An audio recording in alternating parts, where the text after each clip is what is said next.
Yo guys, what is up? This is Koro at yun nga, welcome back dito sa ating channel. So for today, ang didiscuss natin is all about Rohan 2 at syempre didiscuss natin dito or yung main topic natin is kung paano ba makakasurvive sa mga higher level of monsters. Kasi guys, kahit medyo maganda na yung items natin dito sa Rohan 2, medyo nahirapan pa rin ako makasurvive. Pero nung nakaraan is meron ako trinay na experiment at gumana naman siya. Basta nakasurvive ako sa mga higher level of monsters.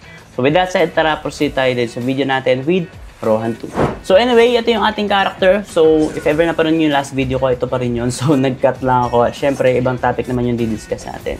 So anyway, ang aking experiment is naglagay ako ng vitality. So dati naka-pure intelligence ako. Although malakas yung damage ko noon, medyo squishy tayo. Or what I mean is medyo mas malambot tayo. So ito yung current stats natin. So as you can see, mas mataas na yung vitality natin. Tapos intelligence ko is naglagay lang ako ng mga natira ko. From vitality. So, dapat pure vitality nga rin yan eh. So, papakita ko sa inyo kung ano yung epekto nung pagiging pure vitality natin. Or I mean yung paglalagay natin ng vitality. Tapos, papakita ko rin sa inyo kapag naka-pure vitality tayo. Kasi, dun sa Black Dragon Sanctuary, which is yung next map dito kay Geizan, is mas malakas yung monsters at medyo mas nahihirapan ako doon. At papakita ko sa inyo kung ilan yung damage na nakuha ko kapag naka-pure vitality ako, kapag naka-pure int, at syempre kapag ganito, which is yung ganito, parang naka 60% tayo na vitality, tapos para mga 30% na intelligence or 40%. So tara, pakita ko sa inyo. So anyway, di tayo kay Geizan, pero dito nga is medyo mahina naman yung damage natin. 1 na lang yung damage natin dito. So hindi ko muna siya i-reset, pero i-reset ko, papakita ko sa inyo. Pero hinto muna tayo dito at lipat tayo sa map ng Black Dragon Sanctuary. So punta lang ako sa safe spot. Tapos, mag-teleport tayo. So, yun guys, ito na. Nandito na tayo sa Black Dragon Sanctuary. So, ang current na papakita ko sa inyo, so, tatlo to ulitin ko. Summary natin. So, tatlo yung papakita ko sa inyong trial. So, una is yung magkahalo, vitality and intelligence, which is lamang yung vitality natin. Ang sunod kong papakita is yung pure intelligence at next kong papakita is yung pure vitality. So, pero bago ko pakita yon, gusto ko munang pakita, syempre, yung aking main equipment at yung stats natin. So, current attack ko is around 1.2k, no? Tapos, yung ating current defense is 1,068. Tapos, ito siya yung parang ano niya, no? Hatian niya. Physical, tapos magical. So, take note nyo rin yan. Kasi mahalaga yan. Tapos, ito naman physical, magical. So, magical ako guys kasi intelligence yung kailangan natin dito sa Char or sa Dragon Sage. So, anyway, ito yung ating base stats and equipment. Tapos, ito yung stats natin. So, papakita ko sa inyo yung damage sa akin ng Iron Golem kapag magkahalo yung ating stats. So, ayan, 202, 251. So, record natin yan. Tapos, yung ating damage, so, merong mag-separation tayo. Tapos, try natin siyang i-penetrate. Ayan, so, sa penetrate natin, guys, naka 5k tayo. Tapos, ang critical hit natin is around 3k, no? Ang normal attack natin. Ayan. So, off natin yung mga skills natin para makita natin yung mismong ating damage kapag normal attack. So, I think mga ano siya, no, around mga 2k, no? Ayan, mga 2k yung normal attack natin. Tapos, kapag critical, mga 3k. Ayan. So, i-monitor natin, tandaan natin, 3k critical.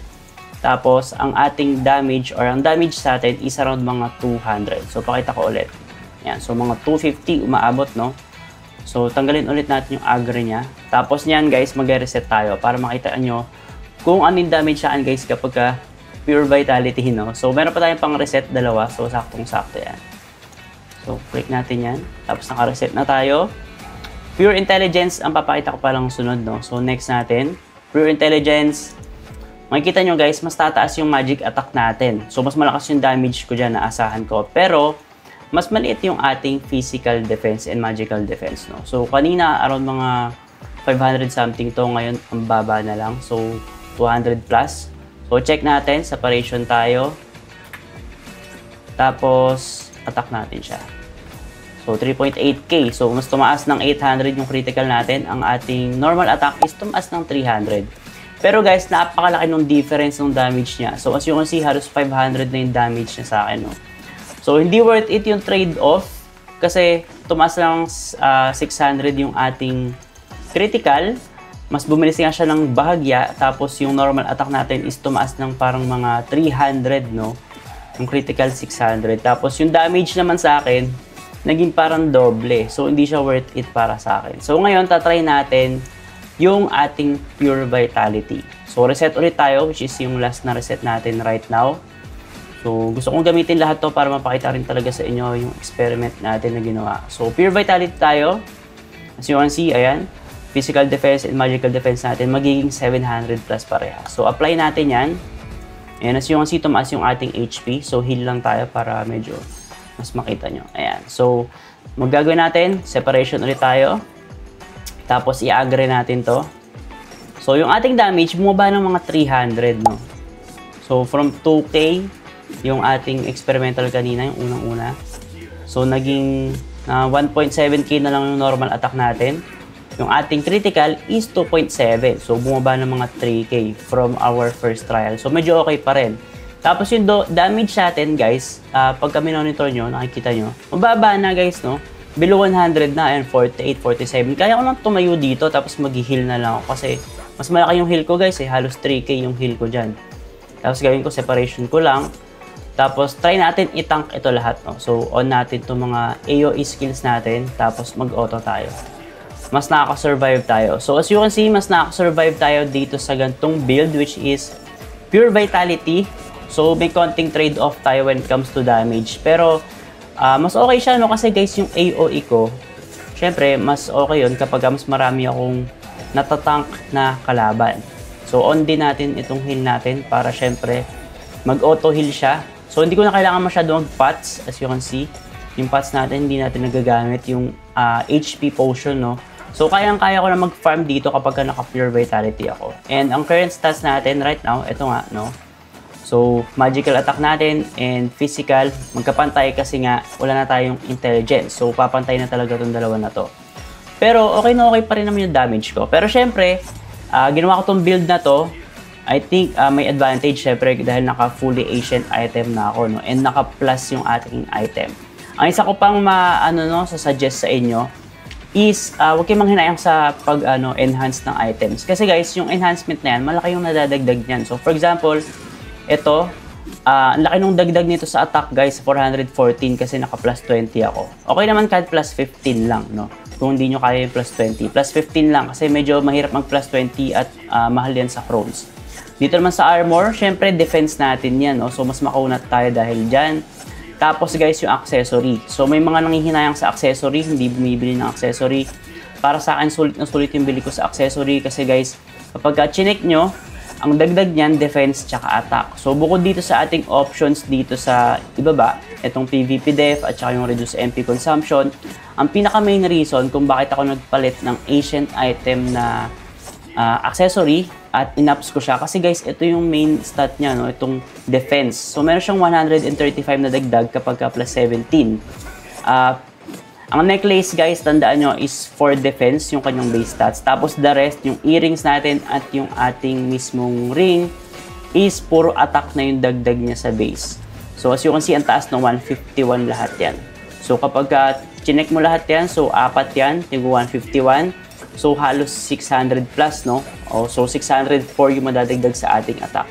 So, in that way, nako-compensate natin yung pagbibuild natin ng Vitality, Pure Vitality. At, yun, nagkakaroon pa rin tayo ng damage at nakapag-farm pa rin tayo ng decent kahit na naka-Pure Vitality tayo dahil sa ating mga equipment. So, baka iniisip nyo, no? Koro, bakit mas gusto mo yung ganyan? Although, mas nakakatagal ka, medyo mas matagal ka pumatay. Dapat doon ka na lang sa Geizan, no? Kasi guys, mas malakas yung XP dito. Kasi kapag level 80 guys, mahirap na yung XP. Tapos yung mga, tawag dito, yung mga request natin is dito na sa mga higher level. At syempre, yun nga, mas madami yung monsters dito, mas kumpulan, mas na ma-maximize or na-utilize ko yung ating AoE skills. So in that way, mas mabilis pa rin tayong pumatay. Kasi syempre, mas marami akong natatamaan gamit yung mga AoE skills ko. Kasi guys, napansin ko nung nasa Geizan ako, kahit naka-AoE skills ako dahil layo-layo yung mga monsters doon, hindi ko masyadong na-utilize. So, baliwala lang kung naka-AoE siya or naka-single target yung skill ko. No? So, sayang naman. So, mas maganda to, I think, no? Pwede natin itong monitor din via ito. So, click nyo to. Pwede nyo makita dito yung experience efficiency nyo dito sa lower right. No? So, kapag monitor ko yan, Sa Gazan, I think mga nakaka 5K to 4K ako per second, no? Pero dito halos same lang din naman guys, no? Kapag minonitor ko siya. And yun nga, minsan tumataas pa siya. Tapos at the same time, syempre, madaming mobs or mas maraming monsters, mas maraming chance na mas maganda yung items or mas maraming items tayong makuha. So yun, to summarize guys, no, trinay natin yung tatlong build. Ulitin ko, unang try natin is yung magkahalo. Majority is nasa vitality, tapos meron tayong konting intelligence para makapag-damage tayo. Yung second trial natin is yung pure int at yung last trial natin is yung pure vitality. So para sa level ko right now, mas sulit sa akin yung pure vitality. So I think mag-stick muna ako dito sa build na to at medyo mas nagustuhan ko siya kasi nga medyo tipid tayo sa pots at syempre mas naiiwanan natin to at hindi tayo namomroblema na mag-AFK, no? I think kahit sa PvP, no, medyo mas makunat na tayo ng konting-konti, no, compared sa dati natin. So I think yun lang guys para sa video natin right now. Sana may natutunan kayo. Syempre sana no, i-try nyo rin mga ganitong build. Pero syempre take note nyo lang na yung ating stat reset is limited lang. If ever wala na kayo pang stat reset, meron sa kanilang shop. Pero nagko-cost to ng around mga 200 sa Sapphire. So take note nyo yun kasi baka mag-reset kayo ng mag-reset. Tapos wala kayong makuhang pang reset ulit at baka sisihin nyo ako. So lastly, no, if ever hindi nyo papanood yung ating video about wave box, kung paano nyo masusulit yung ating wave boxes or mga drops natin, make sure to check that out, lalo na sa mga nagda-drop sa akin. So I highly recommend na panoorin nyo yun. At syempre, maraming salamat sa mga nagda-drop ulit sa akin. So if ever gusto nyo mga ganitong content, make sure to follow me on all of my socials.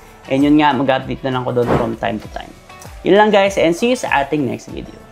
Ingat!